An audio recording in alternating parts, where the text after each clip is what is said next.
أعوذ بالله من الشيطان الرجيم.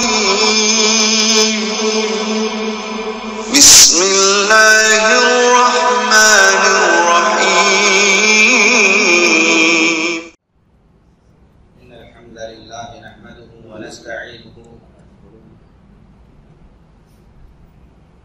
إن الحمد لله نحمده ونستعينه ونستغفره ونؤمن به ونتوكل عليه ونعوذ بالله من شرور أنفسنا وسيئات أعمالنا. من يهده الله فلا مضل له ومن يضلل فلا هادي له.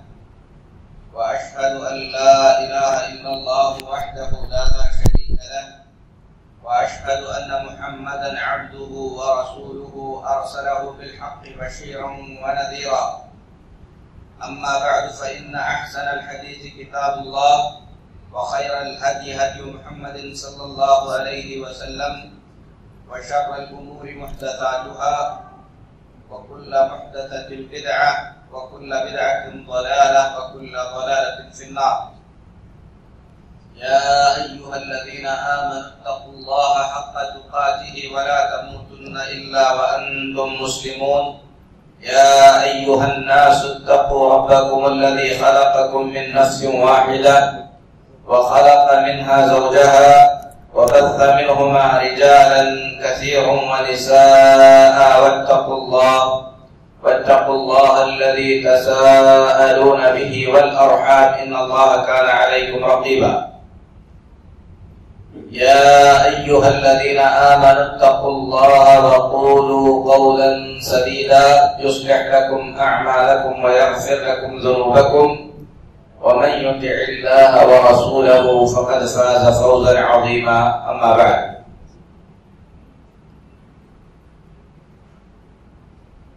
امام بخاری رحمت اللہ علیہ فرماتے ہیں باب لا يسب والدی. اس مسئلے کا بیان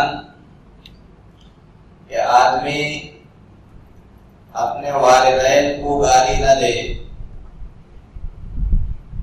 والدین کو برا بھلا کہنا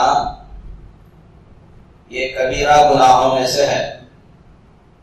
اور اس ضمن میں امام بخاری رحمت اللہ علیہ نے دو حدیثیں بیان فرمائی ہیں. پہلی حدیث عبداللہ بن عمر رضی اللہ تعالی عنہما کی ہے. فرماتے ہیں قال النبی صلی اللہ علیہ وسلم، اللہ کے رسول صلی اللہ علیہ وسلم نے فرمایا من الکبائر ان یشتم الرجل والدیہ. یہ کبیرہ گناہوں میں سے ہے کہ آدمی اپنے ماں باپ کو برا بھلا کہے، گالی دے. فقالوا کیف یشتم. لوگوں نے اللہ کے نبی صلی اللہ علیہ وسلم سے سوال کیا، پوچھا کہ اللہ کے رسول صلی اللہ علیہ وسلم کوئی اپنے ماں باپ کو بھلا کیسے گالی دے گا؟ یعنی انسان کتنا بھی بد اخلاق کیوں نہ ہو، وہ اپنے ماں باپ کو سیدھے سیدھے گالی نہیں دے سکتا. یہ تصور تھا اس وقت کا.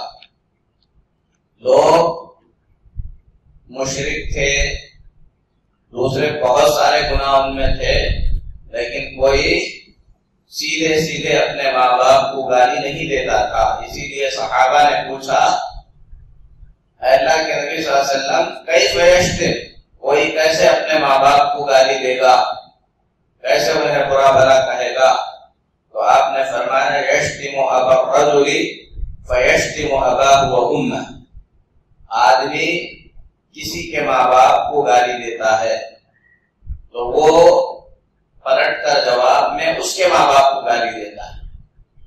تو اپنے ماں باپ کو گالی دینے کا ذریعہ بن گیا دوسرے کے ماں باپ کو گالی دے کر.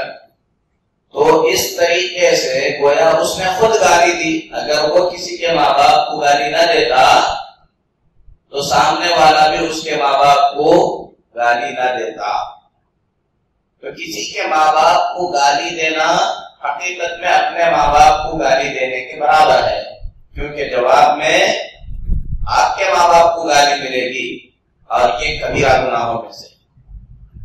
اس کے بعد امام بخاری رحمۃ اللہ علیہ نے ایک اور حدیث بیان کی ہے، عبداللہ بن عمرو بن عاص رضی اللہ تعالیٰ عنہ کی، فرماتے ہیں من الكبائر عند اللہ تعالی ان یستصب الرجل والدیہ، اللہ کے پاس یہ بڑے گناہوں میں سے ایک گناہ ہے کہ آدمی اپنے ماں باپ کو گالی دلانے کا، گالی دینے کا ذریعہ بنے۔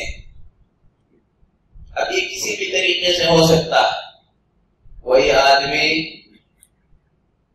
کوئی ایسی گھناؤنی حرکت کرے جسے دیکھ کر آدمی اس کے ماں باپ کو برا کہنے لگے تو یہ ماں باپ کو گالی دلانے کے برابر ہے۔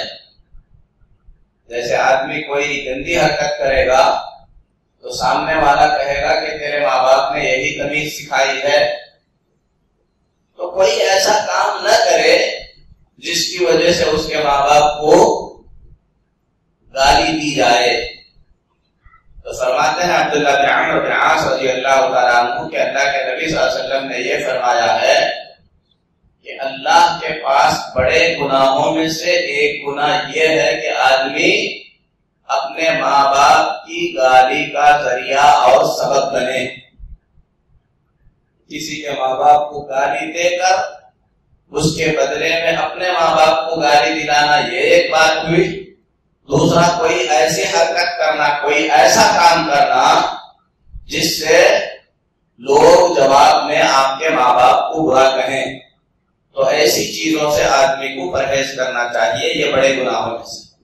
اس کے بعد امام بخاری رحمۃ اللہ علیہ نے مسئلہ بیان کیا، باب عقوبتی عقوق الوالدین، والدین کی نافرمانی کرنے کی سزا۔ اس مسئلے میں امام بخاری رحمۃ اللہ علیہ نے دو حدیثیں بیان فرمائی۔ مسئلہ کیا ہے؟ ماں باپ کی نافرمانی کی سزا کیا ہے؟ اس سلسلے میں دو حدیثیں بیان فرمائی۔ پہلی حدیث ابو بکرہ رضی اللہ تعالی عنہ سے کہ اللہ کے نبی صلی اللہ علیہ وسلم نے فرمایا، ما من ذنب اجدر ان يعجل الله لصاحبه العقوبة مع ما يدخر له من البغي وقطيعة الرحم۔ گناہوں میں سے کوئی گناہ اتنا خطرناک نہیں ہے جس کی سزا اللہ تبارک و تعالی نے دنیا کے اندر بھی رکھی ہے اور آخرت کے اندر بھی اس کی سزا مقرر کی گئی ہے۔ گناہوں میں سے کچھ گناہ ایسے ہیں جن کی سزا آخرت میں جو ملے گی وہ ملے گی ہی، لیکن اللہ تعالیٰ نے کچھ گناہوں کی سزا آخرت کے عذاب کے ساتھ ساتھ دنیا میں بھی سزا رکھی ہے۔ فرماتے ہیں ان میں سے سب سے بڑا گناہ البغی وقطیعۃ الرحم، ظلم کرنا، حد سے تجاوز کر جانا، اور دوسرا رشتہ داریوں کو کاٹنا۔ جو شخص رشتہ داریوں کو کاٹتا ہے اللہ تبارک و تعالی آخرت میں اسے سزا دے گا ہی دے گا، لیکن دنیا کے اندر بھی وہ سزا سے نہیں بچے گا، دنیا کے اندر بھی اسے سزا مل کر رہے گی۔ تو یہ بہت خطرناک گناہوں میں سے، اور یہ حدیث صحیح ہے۔ اس کے بعد امام بخاری رحمہ اللہ نے عمران بن حسین رضی اللہ تعالی عنہ کی حدیث بیان کی، اگرچہ کہ اس حدیث کو اہل علم نے ضعیف قرار دیا، لیکن اس کا معنی صحیح ہے۔ اللہ کے نبی صلی اللہ علیہ وسلم نے فرمایا، ما تقولون فی الزنا وشرب الخمر والسرقہ، زنا، شراب پینا، چوری کرنا، ان تمام کاموں کو تم کیسے سمجھتے ہو، کیسے کام ہیں؟ یہ بات اللہ کے نبی صلی اللہ علیہ وسلم نے صحابہ سے پوچھی۔ قلنا اللہ ورسولہ اعلم، صحابہ نے کہا اللہ اور اس کے رسول صلی اللہ علیہ وسلم کو زیادہ معلوم ہے۔ تو تو آپ نے فرمایا ہن الفواحش، یہ بہت برے کام ہیں، بہت گھناؤنے کام ہیں، وفیہن العقوبہ، اور اس کے اندر اللہ تبارک و تعالیٰ نے سزا بھی مقرر کی ہے۔ زنا کی سزا ہے دنیا کے اندر، اگر شادی شدہ ہو تو سنسار کیا جائے، غیر شادی شدہ ہو تو اسے کوڑے مارے جائیں۔ شراب پینے کی بھی سزا ہے کہ اسے کوڑوں سے مارا جائے گا۔ چوری کی بھی سزا ہے کہ اس کا ہاتھ کاٹا جائے گا۔ تو یہ بڑے گھناؤنے کام ہیں اور اس میں اللہ نے سزا بھی مقرر کی ہے۔ الا انبئکم باکبر الکبائر، کیا میں تم کو ان سے بھی بڑے گناہوں کے بارے میں بتاؤں؟ پھر آپ نے فرمایا الشرک باللہ وعقوق الوالدین، ان سے بھی بڑے گناہ کیا ہیں؟ اللہ کے ساتھ کسی کو شریک کرنا۔ اور ان سے بھی بڑے گناہ کیا ہیں؟ یعنی زنا، چوری اور شراب سے بھی بڑے گناہ کیا ہیں؟ اپنے ماں باپ کی نافرمانی کرنا، ماں باپ کی نافرمانی کرنا۔ آدمی سمجھتا ہے کہ ماں باپ کی نافرمانی کا مطلب صرف انہیں ستانا اور تکلیف دینا ہے۔ ستانا اور تکلیف دینا یہ نافرمانی سے بڑی چیز ہے۔ نافرمانی کیا ہے؟ آپ کے ماں نے، آپ کے والد نے آپ کو کچھ کرنے کو کہا، آپ نے نہیں کیا، آپ ان کی بات نہیں مانے، یہ نافرمانی ہے۔ اگر آپ انہیں ستاتے ہیں، دکھ دیتے ہیں، تکلیف دیتے ہیں تو یہ نافرمانی سے بڑی چیز ہے۔ آدمی یہ نہ سوچے کہ میں نے کبھی اپنے ماں باپ کو نہیں ڈانٹا، میں نے کبھی نہیں مارا، میں نے کبھی انہیں تکلیف نہیں دی، یہی نہیں ہے، بلکہ ماں کی بات سن کر انسنی کر دینا، باپ کے کسی بھی حکم کو ٹال دینا، یہ بھی نافرمانی ہے اور یہ بھی بہت بڑا گناہ ہے۔ آگے حدیثیں آئیں گی جس سے آپ کو پتا چلے گا کہ یہ کتنا خطرناک گناہ ہے۔ ماں باپ کا حکم، ماں باپ کی خواہش ہمارے لیے واجب ہے، ضروری ہے، اسے ہم ٹال نہیں سکتے، چاہے وہ چھوٹی چیز طلب کریں، بڑی چیز طلب کریں، اگر وہ ہمارے بس میں ہے تو ہمیں اسے پورا کرنے کی کوشش کرنی چاہیے۔ وَكَانَ مُتَّكِئًا فَاحْتَفَظَ وَقَالَ وَالزُّورُ، علی کہتے ہیں عمران بن حسین رضی اللہ تعالیٰ عنہ، اللہ کے نبی صلی اللہ علیہ وسلم جب یہ بات بتا رہے تھے تو آپ ٹیک لگا کر بیٹھے تھے۔ آپ نے کہا زنا، چوری، شراب، اس کے بارے میں تم کیا کہتے ہو؟ صحابہ نے کہا اللہ اور اس کے رسول کو زیادہ معلوم ہے۔ اللہ کے نبی صلی اللہ علیہ وسلم نے فرمایا یہ بہت خطرناک گناہ ہے۔ پھر آپ نے کہا میں تم کو اس سے بھی خطرناک گناہوں کے بارے میں بتاتا ہوں، شرک کرنا اور ماں باپ کی نافرمانی کرنا۔ راوی کہتے ہیں اتنی بات ہونے تک پیارے نبی صلی اللہ علیہ وسلم ٹیک لگا کر بیٹھے تھے۔ آپ اچانک سیدھے ہو گئے، چوکنا ہو گئے اور فرمانے لگے وَالزُّورُ، اور جھوٹی گواہی دینا، جھوٹی گواہی دینا۔ بعض روایات میں ہے اللہ کے نبی صلی اللہ علیہ وسلم یہ آخری بات، جھوٹی گواہی دینا، جھوٹی گواہی دینا، اسے اتنی مرتبہ دہرانے لگے اور اتنے زور سے فرمانے لگے کہ ہم آپ صلی اللہ علیہ وسلم کی حالت پر ترس کھانے لگے، سوچنے لگے کہ آپ خاموش ہو جائیں۔ آپ صلی اللہ علیہ وسلم جس طریقے سے اس بات کو بیان کر رہے تھے، آپ صلی اللہ علیہ وسلم کی اس حالت پر ہمیں رحم آنے لگا۔ اس کے بعد امام بخاری رحمہ اللہ نے ایک اور مسئلہ بیان کیا، باب بکاء الوالدین، اس مسئلے کا بیان کہ کوئی اپنے والدین کو رلائے تو اس کا کیا ہوگا۔ تو اس سلسلے میں عبداللہ بن عمر رضی اللہ تعالیٰ عنہ کی صحیح حدیث ہے، فرماتے ہیں اللہ کے نبی صلی اللہ علیہ وسلم، عبداللہ بن عمر رضی اللہ تعالیٰ عنہ نے کہا بکاء الوالدین من العقوق والکبائر، ماں باپ کے رونے کا ذریعہ بننا، ماں باپ کے رونے کا ذریعہ بننا، یعنی ماں باپ کو رلانا کسی بھی وجہ سے، یہ بہت بڑے گناہوں میں سے ہے، اور یہ ماں باپ کی نافرمانی سے بھی بڑھ کر درجہ ہے اس کا، حقوق جس کے اندر ماں باپ کے ساتھ ظلم کہا جا سکتا ہے کہ آدمی ان کے رونے کا ذریعہ بنے۔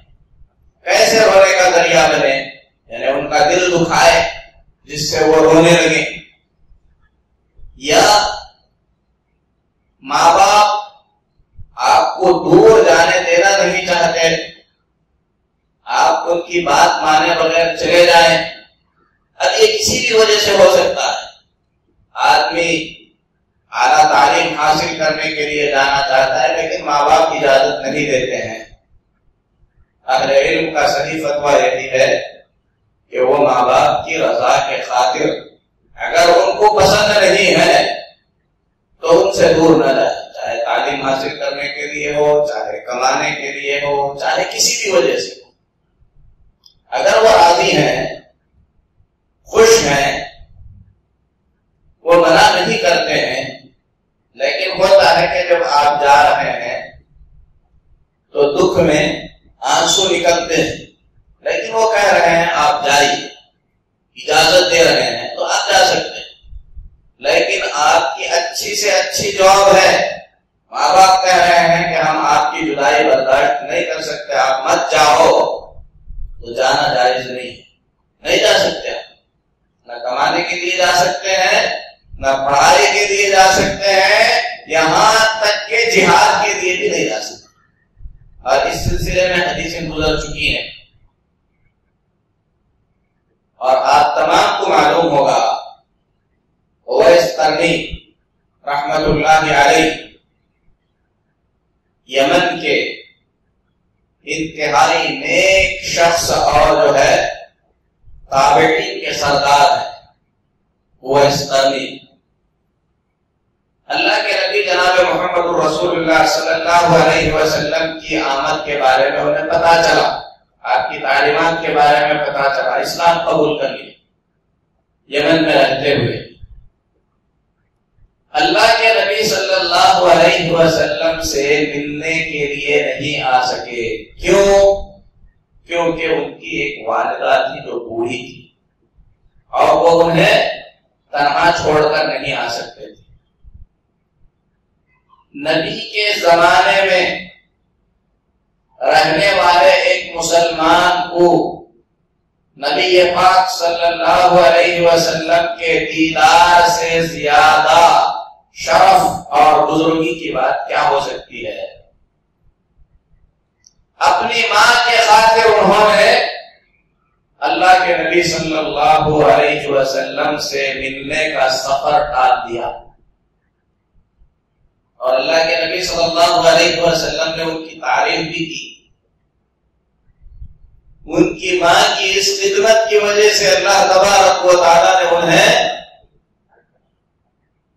مستجاب الدعوات بنایا، دعائیں قبول کرتا تھا اللہ تعالیٰ۔ نبی پاک صلی اللہ علیہ وسلم نے فرمایا عدن سے، قرن نام کی ایک جگہ ہے، وہاں سے جب حج کے وفود آئیں گے، اویس نام کا ایک شخص آئے گا، اس کے جسم پر برس کی بیماری تھی، چمڑے کی بیماری تھی، اللہ نے شفا دے دیا ہے، 1 درہم کے برابر اس کے جسم پر وہ داغ باقی ہوگا، جب وہ آئے گا تو تم لوگ اسے میرا سلام سنانا۔ اور یہ بھی کہا اللہ کے نبی صلی اللہ علیہ وسلم نے اگر ہو سکے تو تم لوگ ان سے درخواست کرنا کہ وہ تمہاری مغفرت کی دعا کریں۔ حضرت عمر رضی اللہ تعالیٰ عنہ یمن کا جو بھی وفد آتا تھا پوچھتے تھے، اور وہ اس طریقے سے انہوں نے ملاقات بھی کی، مغفرت کی دعا بھی کرائی۔ ایک مسلمان کے لیے یہ سمجھنے کے لیے کافی ہے کہ ماں باپ یا ان میں سے کوئی یہ ان کی خدمت کے خاطر آدمی کیا کیا قربان کر سکتا ہے۔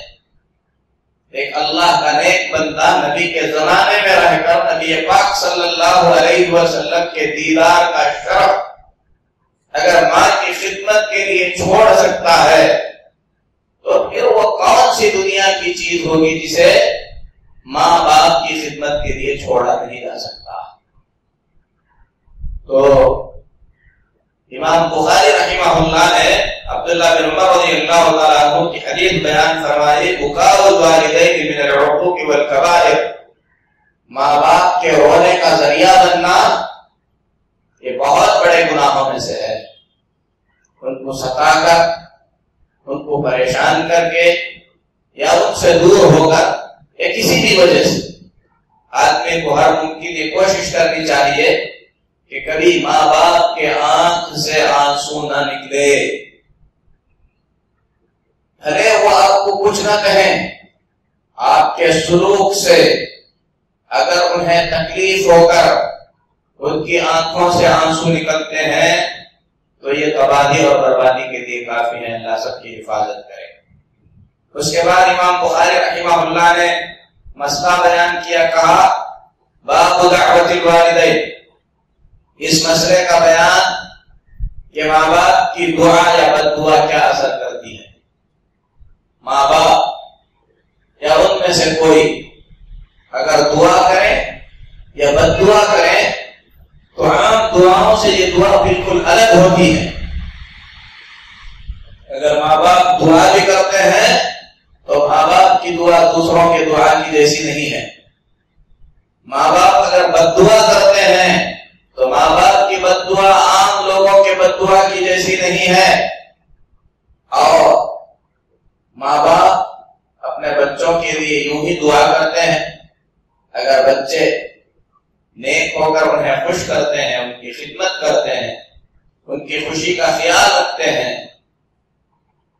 ان کی خواہش کے مطابق نیکی کے راستے پر آگے بڑھتے ہیں، تو آپ کے طلب کیے بغیر ماں باپ کی زبان سے آپ کے حق میں دعائیں نکل جاتی ہیں، اور یہ دعائیں انسان کے حالات کو بدل دیتے ہیں۔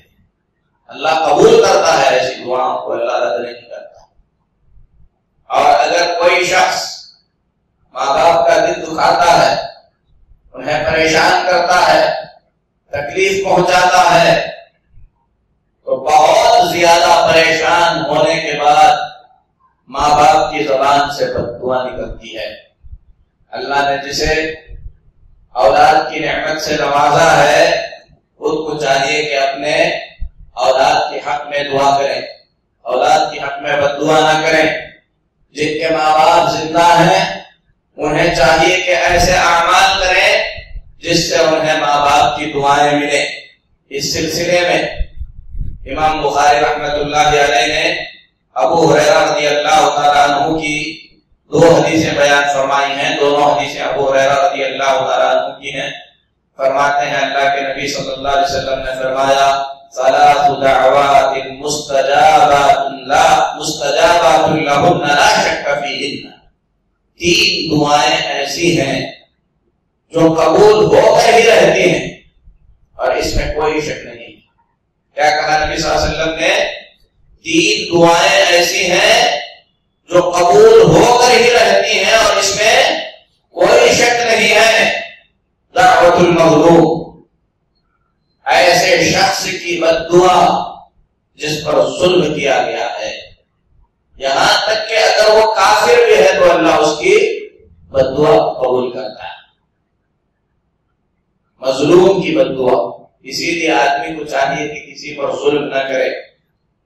اللہ کے رسول صلی اللہ علیہ وسلم نے جب معاذ بن جبل رضی اللہ تعالیٰ عنہ کو یمن کی طرف بھیجا، دعوت و تبلیغ کے اصول بتائے، کہا جا رہے ہو توحید سمجھاؤ، نماز سکھاؤ، اس کے بعد زکوٰۃ کے مسائل بتاؤ، اور جب زکوٰۃ کا مال لے رہے ہو تو نبی صلی اللہ علیہ وسلم نے فرمایا وَإِيَّاكَ وَقَرَائِمَ أَمْوَالِهِمْ، لوگوں کا اچھا مال زکوٰۃ میں مت دو، یعنی سلیکٹڈ مال مت اٹھاؤ، ردی چھوڑ کر سب ملا جلا کر دو۔ اور آگے آپ نے فرمایا وَاتَّقِ دَعْوَةَ الْمَظْلُومِ فَإِنَّهُ لَيْسَ بَيْنَهُ وَبَيْنَ اللَّهِ حِجَابٌ، مظلوم کی بد دعا سے بچو، کیونکہ مظلوم کی بد دعا اور اللہ کے بیچ کوئی آڑ نہیں ہے، سیدھے اللہ کے پاس پہنچتی ہے۔ یہاں تک کہ اگر وہ کافر بھی ہے، گنہگار بھی ہے، اس کا گناہ، اس کا کفر ایک طرف ہے، لیکن اس پر ظلم ہوا ہے تو اللہ تبارک و تعالیٰ اس کی ضرور مدد کرتا ہے۔ اور بعض روایات میں ہے جب مظلوم کی بد دعا اللہ کے پاس پہنچتی ہے تو اللہ فرماتا ہے لَأَنْصُرَنَّكِ وَلَوْ بَعْدَ حِينٍ، ابھی نہیں تو نہیں، کچھ دنوں کے بعد ضرور تمہاری مدد ہوگی۔ اللہ تعالیٰ مظلوم کی بد دعا کو قبول کرتا ہے۔ دوسری بات آپ نے فرمایا وَدَعْوَةُ الْمُسَافِرِ، مسافر کی دعا۔ 3 دعائیں آپ نے فرمائی رد نہیں ہوتی، ایک مظلوم کی، دوسری مسافر کی، کیونکہ مسافر سفر کی حالت میں اس کی حیت، اس کی حالت رحم کے قابل ہوتی ہے۔ وہ اپنے گھر میں بہت بڑا امیر ہوگا، بہت عیش و آرام سے رہنے والا ہوگا، لیکن سفر انسان کو ایسے حالات میں مبتلا کر دیتا ہے کہ اس کی حالت پر ہر کسی کو رحم آنے لگتا ہے، اور اللہ تو ارحم الراحمین ہے۔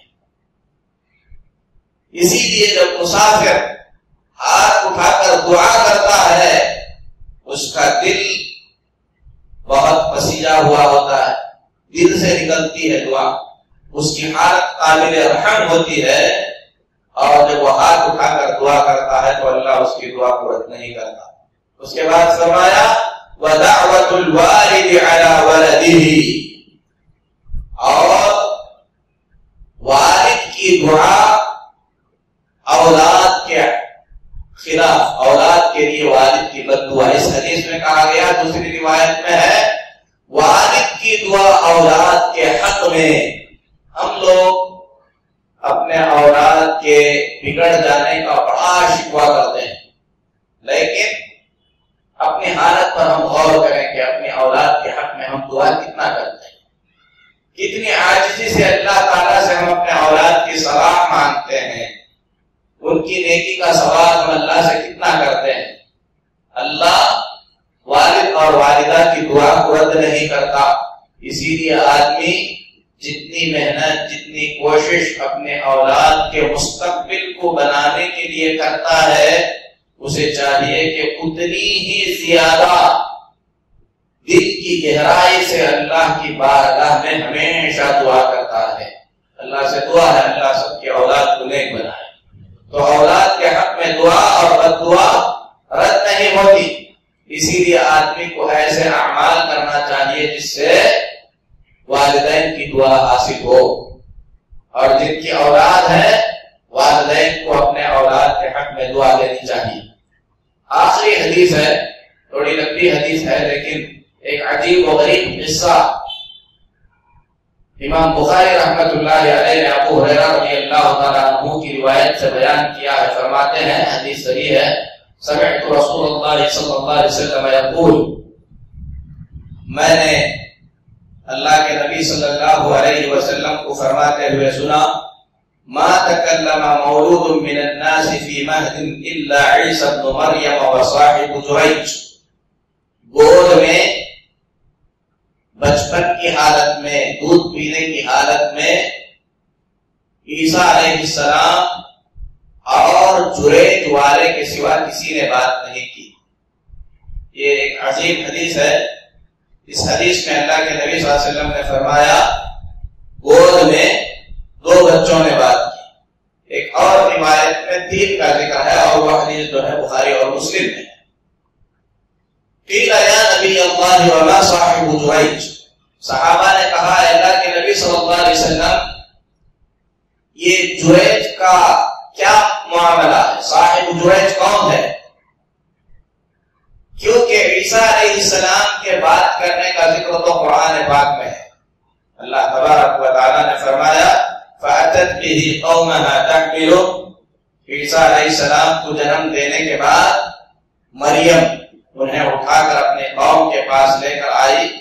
قالوا یا مریم، تو قوم کے لوگوں نے کہا اے مریم یہ کیا ہے، یہ کیا بہتان لے کر آئی؟ تو انہوں نے بچے کی طرف بات اشارہ کیا، اللہ فرماتا ہے کہ عیسیٰ علیہ السلام نے فوراً کہا انی عبد اللہ آتانی الکتاب وجعلنی نبیا وجعلنی مبارکا اینما کنت واوصانی بالصلاة والزکاة ما دمت حیا وبرا بوالدتی ولم یجعلنی جبارا شقیا.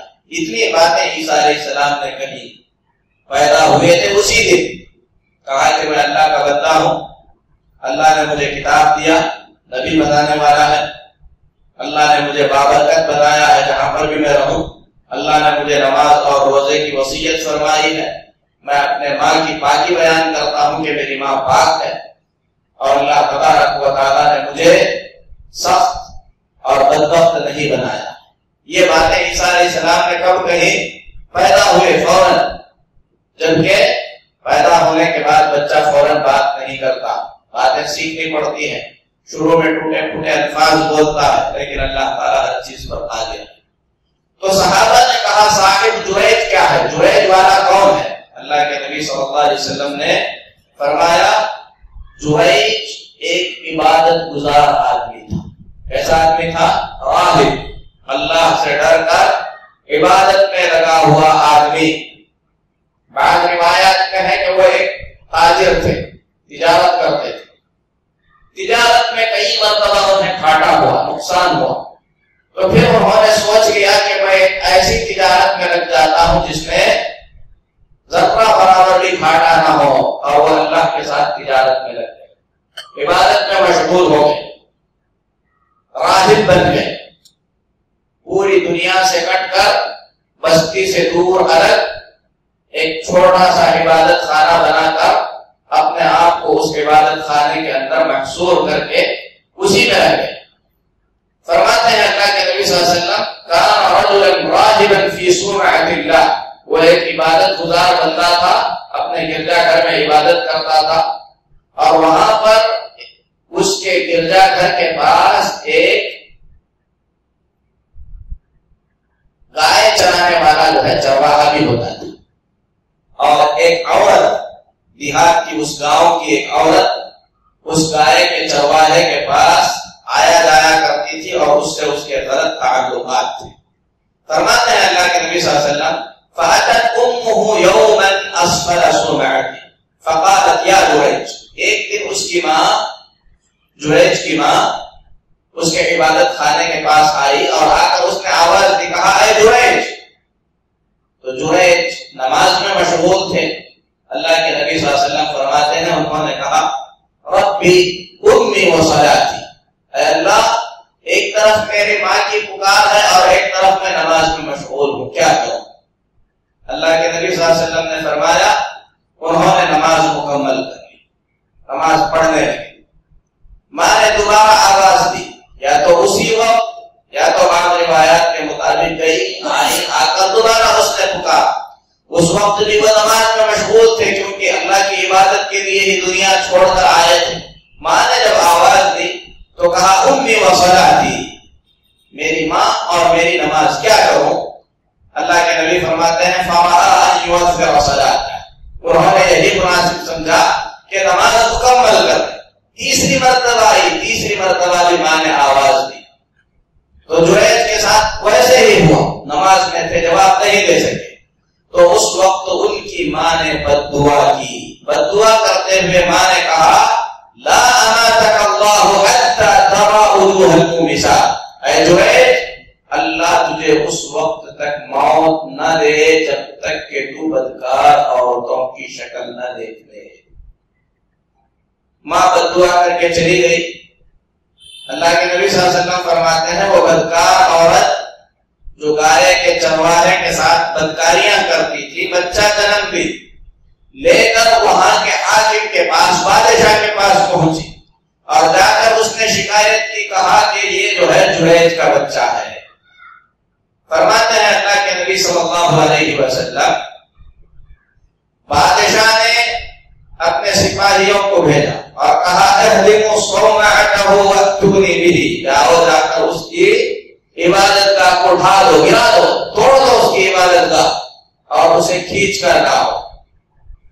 تو جریج کے گردن کے پیچھے جو ہے اس کے ہاتھ رسیوں سے باندھ دیے گئے, ان کا گرجا گھر توڑ دیا گیا, انہیں آنے لگے. جریج کو اس وقت تک پتا نہیں ہے کہ معاملہ کیا ہے. جب ان کو لانے لگے تو وہاں پر بدکار اور زانیہ عورتوں کا محلہ تھا. عورتیں بھی کھڑے ہو کر جریج کو دیکھنے لگی. جریج نے ان کو دیکھا تو وہ مسکرانے لگے. جریج مسکرانے لگے. پھر انہیں پکڑ کر بادشاہ کے پاس لے جایا گیا. تو بادشاہ نے کہا کہ تم کیا کہتے ہو؟ اس نے کہا کس مسئلے میں؟ کہا کہ اس عورت کا دعویٰ ہے کہ یہ تمہارا بچہ ہے. تو جریج نے کہا کہ بچے کو حاضر کرو. بعض روایات میں آپ نے نماز پڑھی, بعض روایات میں آپ نے ڈائریکٹ مخاطب کر کے بچے سے کہا من ابو, اے بچے تیرا باپ کون ہے؟ تو اس دودھ پیتے بچے نے فوراً کہا راعی البقر, وہ فلاں چرواہا میرا باپ ہے. فوراً سب کو اپنی غلطی کا احساس ہو گیا. سب جریج کا احترام کرنے لگے. اس کے بعد بادشاہ نے کہا اگر آپ اجازت دیں تو ہم آپ کا عبادت خانہ سونے سے بنا دیں. جریج نے کہا مجھے اس کی ضرورت نہیں ہے. کہا کہ ہم چاندی کا بنا دیتے ہیں. جریج نے کہا مجھے وہ اس کی بھی ضرورت نہیں ہے. تو بادشاہ نے کہا پھر کیا کریں؟ جریج نے کہا جیسا مٹی کا تھا ویسے ہی بنا دو. پھر اس کے بعد لوگوں نے پوچھا جب آپ آ رہے تھے عورتیں کھڑی تھیں تو آپ مسکرا رہے تھے, کیا وجہ؟ جریج نے کہا مجھے احساس ہو گیا, مجھے پتا چل گیا کہ مجھے کیوں لے جایا جا رہا. پھر انہوں نے پورا قصہ بیان کیا کہ میں نماز کی حالت میں تھا, میری ماں آئی, اس نے آواز دی, میں نے نماز مکمل کر لی, 2-3 مرتبہ آواز دی, تیسری مرتبہ میں میری ماں نے بد دعا دیتے ہوئے کہا تھا کہ اللہ تجھے اس وقت تک موت نہ دے جب تک تو بدکار عورتوں کی شکل نہ دیکھ لے. تو یہ میرے ماں کی بد دعا تھی. اس واقعے کو بیان کرنے کے بعد امام عبدالعزیز بن عبداللہ بن باز رحمۃ اللہ علیہ جب ان سے سوال کیا گیا کہ اگر کوئی شخص نفل نماز میں ہے, اس کے والدین اسے آواز دیتے ہیں تو اسے کیا کرنا چاہیے؟ فرماتے ہیں عبدالعزیز بن عبداللہ بن باز رحمہ اللہ, اگر آپ نماز پڑھ رہے ہیں, فرض نماز ہے, آپ نہیں توڑ سکتے کسی کی آواز دینے سے, آپ اپنی نماز مکمل کریں گے. لیکن اگر آپ نفل نماز میں ہیں, آپ کے والد نے آواز دی, آپ کی والدہ نے آواز دی, اور آپ کو معلوم ہے کہ نماز مکمل کر لینے تک میرے والدین صبر کر لیں گے اور ان کو تکلیف نہیں ہوگی, تو آپ نماز مکمل کر سکتے ہیں. لیکن اگر کوئی ایسا مسئلہ ہے جس میں والدین کو تکلیف پہنچتی ہے, تو ایسی صورت میں آپ کو نماز توڑ کر اپنے ماں باپ کا حکم ماننا ہوگا. جیسے کسی کے والدین بستر پر ہیں, قضائے حاجت ہو گئی, پیشاب کر لیے, پیشاب جانا چاہتے ہیں, آواز دے رہے ہیں, آپ نماز میں ہیں, فرض نماز نہیں ہے, تو کیا کرنا ہے؟ نماز توڑ دینا ہے, چھوڑ دینا ہے, کیونکہ وہ نفل ہے اور ماں باپ کا حکم ماننا فرض ہے. اب اسی سے سوچو, اگر نماز چھوڑ کر ماں باپ کی بات ماننا ضروری ہے, تو دنیا کا وہ کون سا ضروری کام ہے جس کام کے لیے ہم ماں باپ کو جو ہے نظر انداز کر سکتے ہیں؟ ان کا مقام بہت اونچا ہے, بہت بڑا ہے. اللہ رب العزت سے دعا ہے کہ اللہ تعالی ہم تمام کو والدین کا مقام و مرتبہ سمجھنے کی توفیق دے, شریعت کے احکام کا پاس و لحاظ کرتے ہوئے سب کے حقوق کو ادا کرنے کی اللہ توفیق عطا فرمائے. آمین. صلی اللہ علیہ محمد وعلی آلہ وصحبہ اجمعین.